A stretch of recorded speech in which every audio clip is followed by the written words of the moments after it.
Shalom, selamat pagi saudaraku.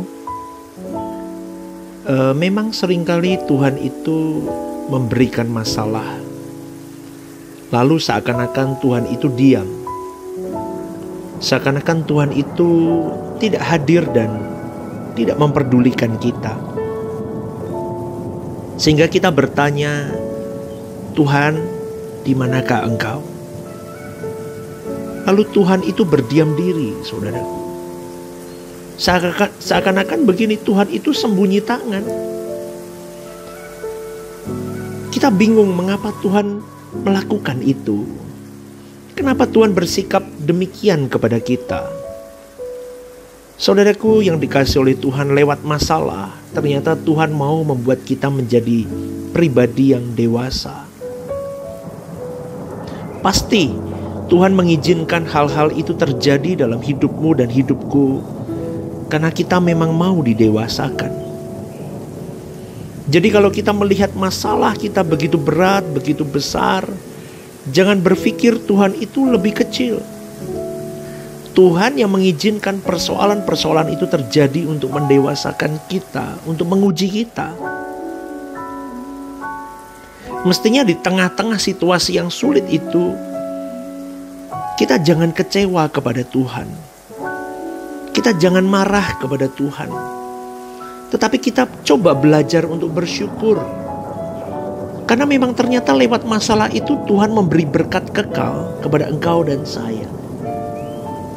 Makanya cara kita memandang masalah harus dari sudut pandang kekekalan. Jangan memandang masalah dengan sudut pandang kefanaan, saudaraku.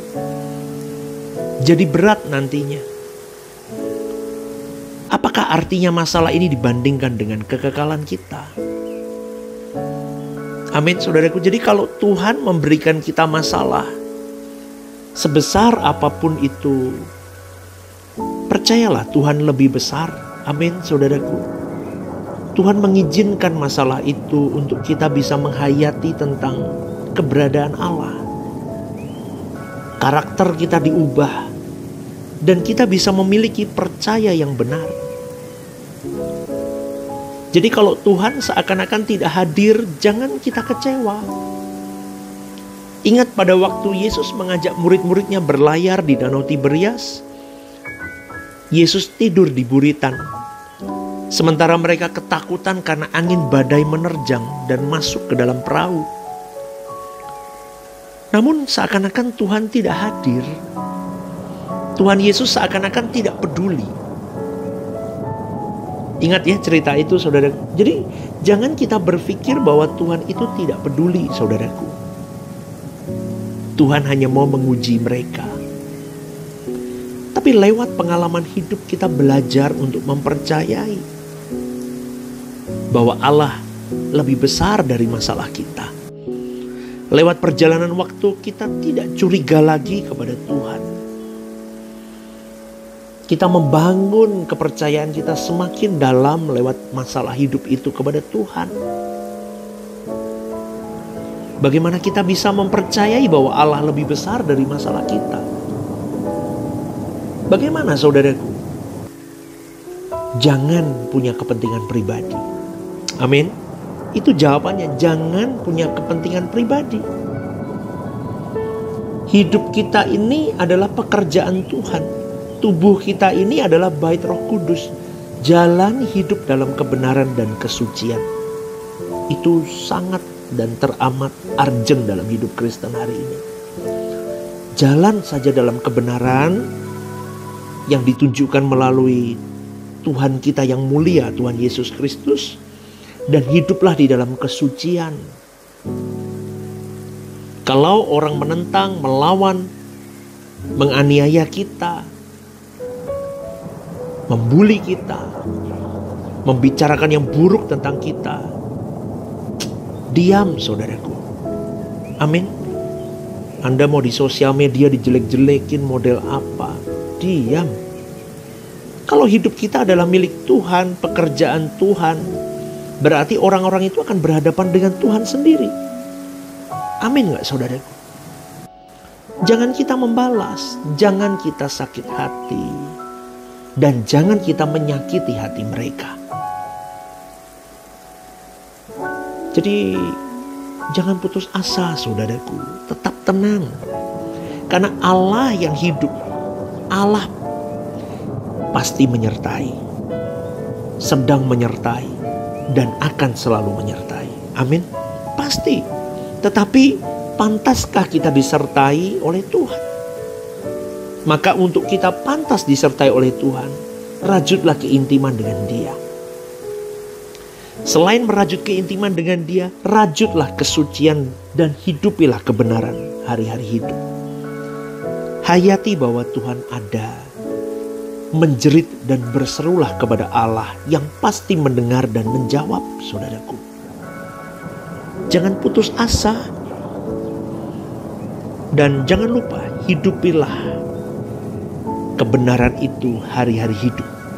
Perjuangkan dalam hari-hari hidup. Dan hiduplah untuk kepentingan Tuhan saja. Artinya begini, bagaimana kita hidup untuk kesukaan hati Allah. Itu yang menjadi obsesi kita. Yaitu dengan hidup di dalam kekudusan dan kesucian. Bagaimana kita hidup dalam kekudusan dan kesucian Allah sehingga kita bisa menyenangkan Dia. Ingat, bukan dengan uang, harta, atau apapun. Melainkan di dalam setiap tindak tanduk perkataan kita, perbuatan yang kita lakukan. Gerak pikiran, perasaan kita. Kita bisa menyenangkan hati Allah Bapa. Setelah itu kita mau menjadi berkat. Bagaimana memenangkan jiwa-jiwa orang-orang di sekitar kita. Itulah kita ini. Pekerjaan Tuhan. Amin, saudaraku. Jadi kalau kita menghadapi masalah hari ini, kita serahkan ke dalam tangan Tuhan. Dengan percaya bahwa hidup kita ini adalah pekerjaan Tuhan. Kalau orang memberkati hidup kita, mendukung kita, orang itu diberkati karena dia mendukung pekerjaan Tuhan. Amin gak saudaraku? Sebaliknya, kalau orang itu mempersulit, menganiaya, menyakiti kita, berarti orang itu sedang melawan Tuhan. Karena kita proyeknya untuk Tuhan. Hidup kita untuk Tuhan. Hidup kita pekerjaan Tuhan. Jadi buatlah mereka mesti berurusan dengan Tuhan melalui hidup kita, bukan berurusan dengan kita. Jadi kalau sedang dijelek-jelekkan, sedang diapain orang, gak usah bales saudaraku, diam. Bisu, udah gak usah ngomong, gak usah bales apapun. Jaga hatimu, pegang kuat hatimu. Kita bisa menjadi kuat karena kita mempercayai Allah itu ada. Amin gak saudara? Gak usah minta Tuhan balas. Gak boleh mental begitu. Tetapi minta Tuhan koreksi hati kita. Sehingga kita memperkarakan gerak-gerik hati kita ketika kita dibully, dijahati orang, dikata-katai orang di sosial media. Kita itu model kayak apa? Nyenengin Tuhan gak? Kita bisa menjadi kuat karena kita mempercayai Allah itu ada. Betul. Kisah dalam Alkitab itu bukan hisapan jempol, saudaraku. Itu real, kehidupan tokoh-tokoh Alkitab yang memang berpengalaman dengan Tuhan. Dan itu adalah fakta yang juga bisa kita alami saat ini. Maka bertuhanlah dengan benar.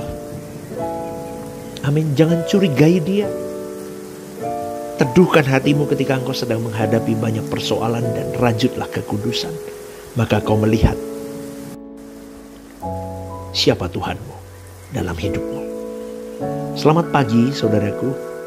Tuhan memberkati.